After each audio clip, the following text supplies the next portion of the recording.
El bendito último día de la fiesta de los tabernáculos ha llegado. Cuando Dios vino a esta tierra hace 2000 años, nos enseñó en el último día de la fiesta de los tabernáculos diciendo: si alguno tiene sed, venga a mí. Veamos esta escena en el libro de Juan, capítulo 7. En Juan, capítulo 7, versículo 37, dice: en el último y gran día de la fiesta. Podemos ver que la fiesta aquí se refiere a la fiesta de los tabernáculos, cuando leemos en el libro de Juan, capítulo 7, versículo 1, ¿no es así?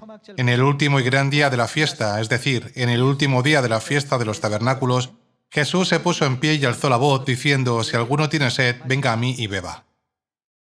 Como podemos ver aquí, hace unos 2000 años, Jesús vino solo como el Salvador en la época del Hijo y dijo: si alguien tiene sed, venga a mí y beba. Él dijo: venga a mí. En esta última época, la del Espíritu Santo, no proclama el mismo mensaje solo. ¿Quién más lo proclama con él? Según Apocalipsis capítulo 22, versículo 17, el Espíritu y la esposa son los que claman diciendo: si alguno tiene sed, venga a mí. Para recibir el agua de la vida eterna, el pueblo de Dios tuvo que acudir a Jesús hace 2000 años. Sin embargo, ahora en la época del Espíritu Santo, podemos recibir el Espíritu Santo de gracia y el agua viva cuando acudimos al Espíritu y a la esposa. Esto es lo que Dios nos enseña a través de Juan capítulo 7 y Apocalipsis capítulo 22. Continuemos con el versículo 38. El que cree en mí, como dice la Escritura, de su interior correrán ríos de agua viva.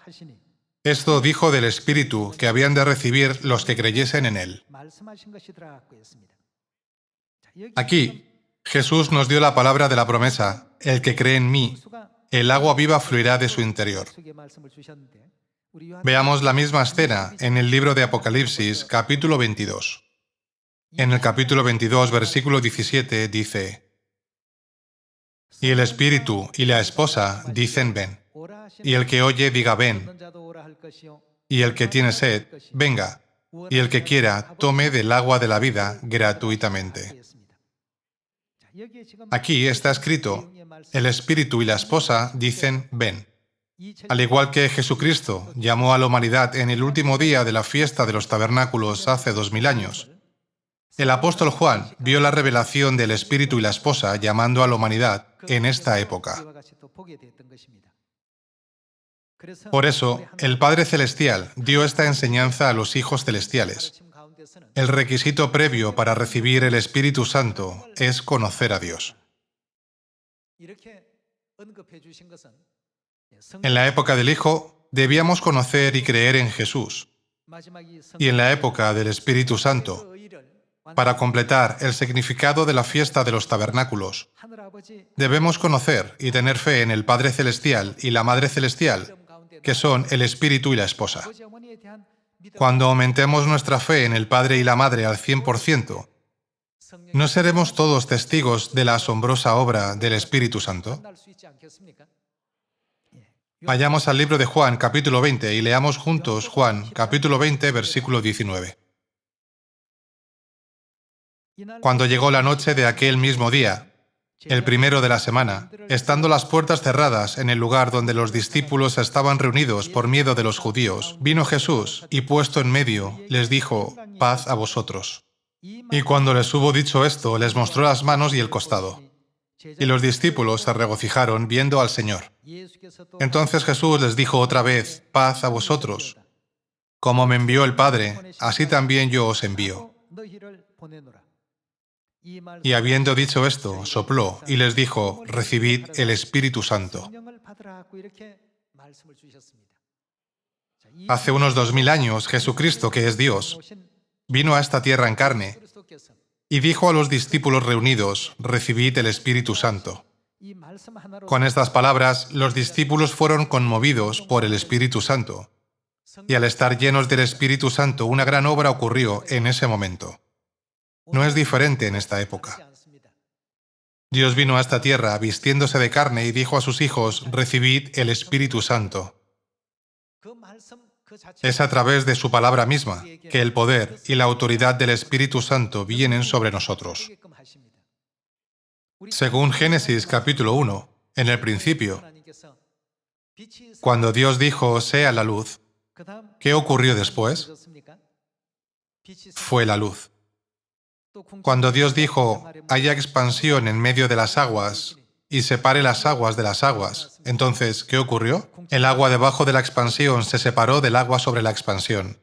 Cuando Dios dijo, produzcan las aguas seres vivientes, entonces hubo seres vivos en el mar. Cuando Dios dijo, produzca la tierra seres vivientes, entonces hubo criaturas vivas en la tierra. Cuando Dios dijo, produzca aves que vuelen sobre la tierra, entonces hubo toda clase de aves en el cielo. Una vez dada la palabra de Dios, se realizó el poder de la creación y la gran obra. En cuanto a las palabras de bendición sobre el Espíritu Santo que se nos dan hoy, Jesús dio la misma bendición cuando Él mismo vino a esta tierra en la carne hace 2000 años. También en esta última época se dan las mismas palabras de bendición a los hijos que tienen fe en el Padre y la Madre. Hay quienes creen que estas palabras se cumplirán con seguridad y actúan de acuerdo a ellas. Y también hay quienes no creen. Según su fe se hará. En el monte, Jesús mostró su aspecto original a Pedro, Juan y Santiago mediante su transfiguración. Su cabeza y sus cabellos eran blancos como la lana, y sus ojos eran como fuego ardiente. Sus pies eran como el bronce que brilla en un horno. A los que creyeron, les mostró la luz de la gloria, que no se puede describir con palabras. Sin embargo, para los que no creían, siempre parecía débil y frágil, y mostraba cosas que hacía difícil tener fe en él. A los que creyeron, se les dieron más y más cosas que les hicieron creer. Por eso Dios puso a menudo a Pedro, Juan y Santiago en esas situaciones y circunstancias para que creyeran más y más en él. Por otro lado, nunca puso a Judas Iscariote en tales situaciones. ¿Por qué? Es porque Judas siguió a Jesús con dudas. Aunque seguía a Jesús, como tenía dudas, no podía ver su divinidad. Jesús dio todas las palabras de bendición a sus discípulos, diciendo, recibid el Espíritu Santo. Sin embargo, si hubiera algún discípulo que pensara, estas palabras de bendición son solo palabras, nunca hubiera podido experimentar el don del Espíritu Santo ni dar testimonio de él. Sin embargo, los discípulos que creyeron en esas palabras de bendición y llevaron a cabo su misión, realizaron la obra milagrosa de salvar 3.000 o 5.000 almas en un día, ¿no es así? Esto puede verse como el resultado de creer o no en Dios. Por eso Dios Padre dijo, conocer a Dios es el requisito más importante para recibir el Espíritu Santo. Esta es una de las razones por la que Dios enfatizó el hecho de que debemos conocer a Dios. Entonces, ¿cuál es el origen de la fiesta de los tabernáculos que celebramos hoy? ¿No es una fiesta para conmemorar la construcción del tabernáculo? El tabernáculo puede llamarse santuario. En esta época, puede describirse como un templo. En el templo, Dios ha escondido la importante verdad que nos hace conocer a Dios Padre y a Dios Madre. Veamos Hebreos capítulo 9, versículo 1. En el capítulo 9, versículo 1 dice, ahora bien, aun el primer pacto tenía ordenanzas de culto y un santuario terrenal, porque el tabernáculo estaba dispuesto así. En la primera parte, llamada el lugar santo, estaban el candelabro, la mesa y los panes de la proposición. Tras el segundo velo estaba la parte del tabernáculo llamada el lugar santísimo, el cual tenía un incensario de oro y el arca del pacto cubierta de oro por todas partes, en la que estaba una urna de oro que contenía el maná, la vara de Aarón que reverdeció y las tablas del pacto, y sobre ella los querubines de gloria que cubrían el propiciatorio, de las cuales cosas no se puede ahora hablar en detalle. Hebreos capítulo 9 explica sobre el santuario.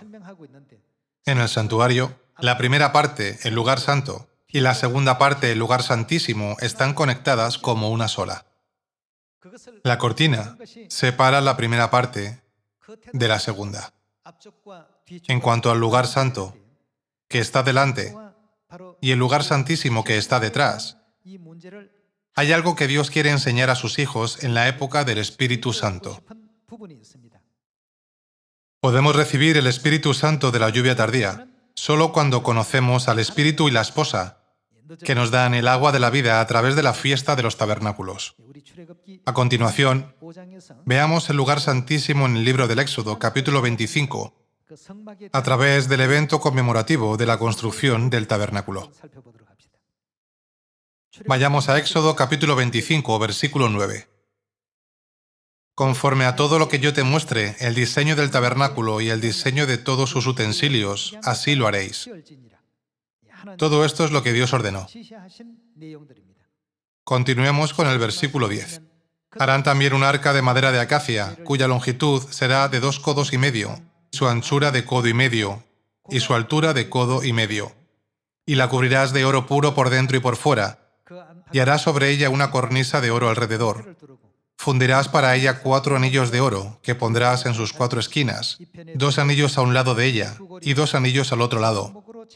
Harás unas varas de madera de acacia, las cuales cubrirás de oro, y meterás las varas por los anillos a los lados del arca, para llevar el arca con ellas. Las varas quedarán en los anillos del arca, no se quitarán de ella, y pondrás en el arca el testimonio que yo te daré, y harás un propiciatorio de oro fino, cuya longitud será de 2 codos y medio, y su anchura de codo y medio. Harás también 2 querubines de oro, labrados a martillo los harás en los 2 extremos del propiciatorio. Harás pues un querubín en un extremo, y un querubín en el otro extremo. De una pieza con el propiciatorio harás los querubines en sus 2 extremos. Y los querubines se extenderán por encima las alas, cubriendo con sus alas el propiciatorio, sus rostros el uno enfrente del otro, mirando al propiciatorio los rostros de los querubines, y pondrás el propiciatorio encima del arca, y en el arca pondrás el testimonio que yo te daré. Y de allí me declararé a ti, y hablaré contigo de sobre el propiciatorio, de entre los 2 querubines que están sobre el arca del testimonio, todo lo que yo te mandare para los hijos de Israel.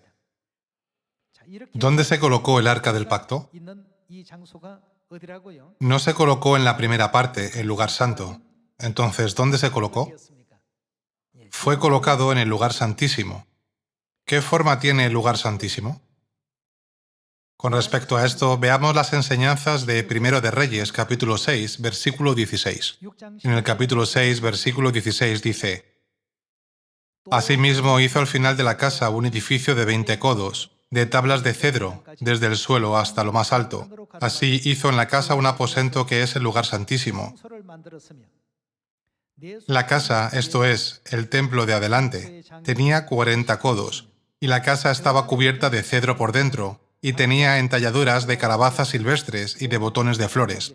Todo era cedro, ninguna piedra se veía, y adornó el lugar santísimo por dentro en medio de la casa, para poner allí el arca del pacto de Jehová. El lugar santísimo estaba en la parte de adentro, el cual tenía 20 codos de largo, 20 de ancho y 20 de altura, y lo cubrió de oro purísimo, asimismo cubrió de oro el altar de cedro. Aquí, ¿a qué se refiere el templo interior? Se refiere al lugar santísimo, ¿no es así? Veamos las dimensiones del lugar santísimo. Su longitud es de 20 codos, su anchura es de 20 codos, su altura es de 20 codos. Todas las dimensiones son las mismas. ¿Cuál es el lugar cuya altura, anchura y longitud tienen la misma forma?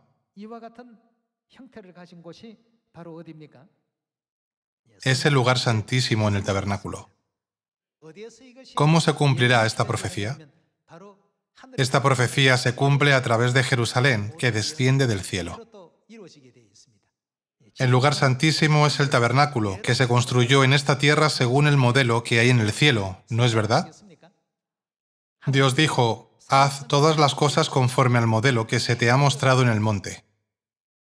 Cuando se construyó como el modelo, el lugar santísimo tenía la misma longitud, anchura y altura. El tabernáculo no fue diseñado por Moisés. Cuando la construyó según lo que Dios le mostró, la longitud, la anchura y la altura eran las mismas. Además, cuando se construyó el lugar santísimo en tiempos de Salomón, la longitud, la anchura y la altura eran las mismas. Entonces, ¿por qué Dios diseñó el lugar santísimo de esta manera? El simple hecho de celebrar la fiesta no fue la única razón por la que Dios nos dio la fiesta de los tabernáculos. A través de esta fiesta, Dios quiere enseñar a sus hijos el significado del tabernáculo y el significado del lugar santísimo en el tabernáculo. Vayamos a Apocalipsis capítulo 21. En el capítulo 21, versículo 9 dice: Vino entonces a mí uno de los 7 ángeles que tenían las 7 copas llenas de las 7 plagas postreras, y habló conmigo diciendo: Ven acá, yo te mostraré la desposada, la esposa del Cordero. Según Apocalipsis capítulo 22, versículo 17, ¿qué da la esposa? Ella da el agua de la vida, es decir, el agua viva. En la época del Espíritu Santo oímos la voz que nos llama ven. ¿No necesitamos saber quién es ella para poder acudir a ella? Está escrito: el que cree en mí, de su interior correrán ríos de agua viva. ¿No necesitamos conocer quién es ella para creer en ella? Necesitamos conocer quién es ella para encontrarla. Por eso, hace 2000 años, Dios dio a conocer a sus hijos, a la Madre Celestial Jerusalén, que es la realidad del lugar santísimo, a través del asunto del santuario. Leamos de nuevo el versículo 9.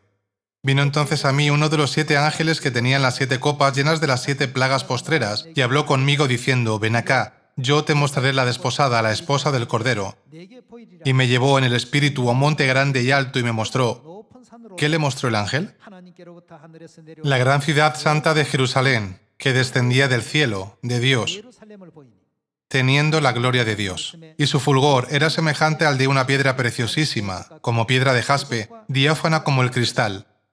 Tenía un muro grande y alto con 12 puertas, y en las puertas 12 ángeles, y nombres inscritos, que son los de las 12 tribus de los hijos de Israel. Al oriente 3 puertas, al norte 3 puertas, al sur 3 puertas, al occidente 3 puertas. Y el muro de la ciudad tenía 12 cimientos, y sobre ellos los 12 nombres de los 12 apóstoles del Cordero. El que hablaba conmigo tenía una caña de medir, de oro, para medir la ciudad, sus puertas y su muro. La ciudad se halla establecida en cuadro, y su longitud es igual. ¿Es igual a qué? A su anchura.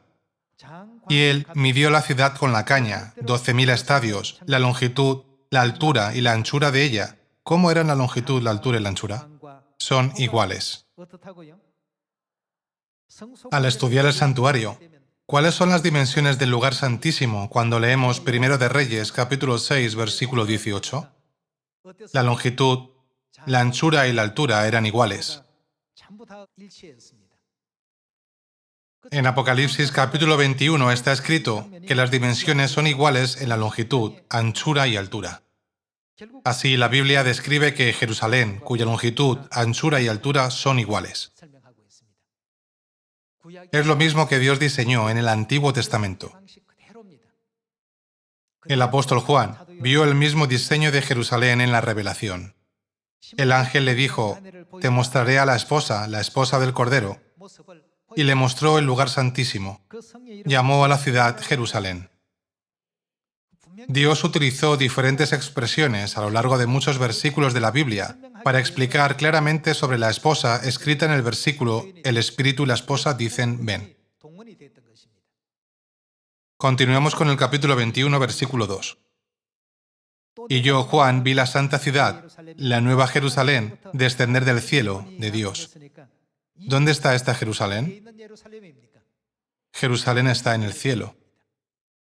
La Biblia dice: Jerusalén en el cielo tiene la misma longitud, anchura y altura. Jerusalén tiene la misma forma que el lugar santísimo. Entonces, deberíamos saber y entender claramente cómo se relaciona Jerusalén con nuestra salvación en esta época, ¿no es así? El libro de Gálatas responde a esta pregunta. Vayamos a Gálatas capítulo 4, versículo 26. Mas la Jerusalén de arriba es la misma Jerusalén que vimos en Apocalipsis capítulo 21, la cual es madre de todos nosotros, es libre. El lugar santo y el lugar santísimo en el Antiguo Testamento se utilizaban para describir a la Madre Celestial.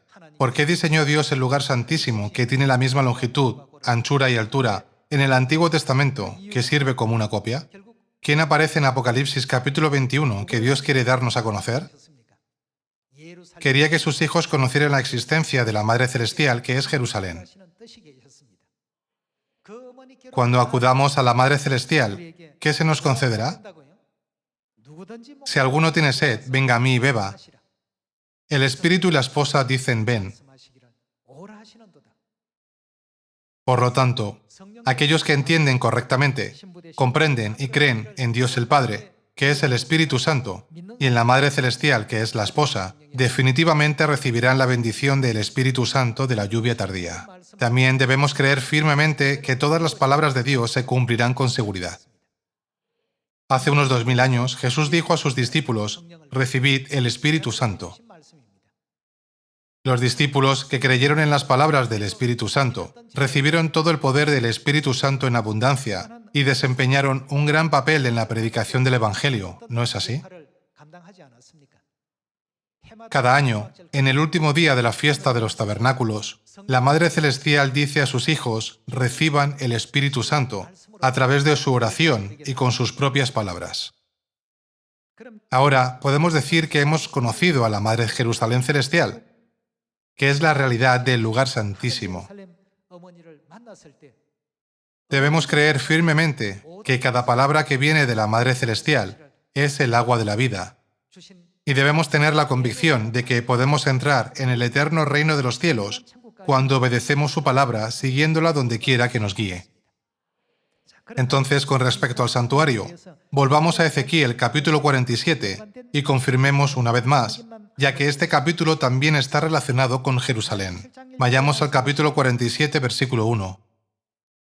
Me hizo volver luego a la entrada de la casa, entrada del templo de Jerusalén, y he aquí aguas que salían de debajo del umbral de la casa hacia el oriente, porque la fachada de la casa estaba al oriente, y las aguas descendían de debajo, hacia el lado derecho de la casa, al sur del altar. El agua que sale del santuario resulta ser el agua de la vida. Continuemos con el versículo 2. Y me sacó por el camino de la puerta del norte y me hizo dar la vuelta por el camino exterior, fuera de la puerta, al camino de la que mira al oriente. Y vi que las aguas salían del lado derecho. Y salió el varón hacia el oriente, llevando un cordel en su mano, y midió 1000 codos, y me hizo pasar por las aguas hasta los tobillos. Midió otros 1000, y me hizo pasar por las aguas hasta las rodillas. Midió luego otros 1000, y me hizo pasar por las aguas hasta los lomos.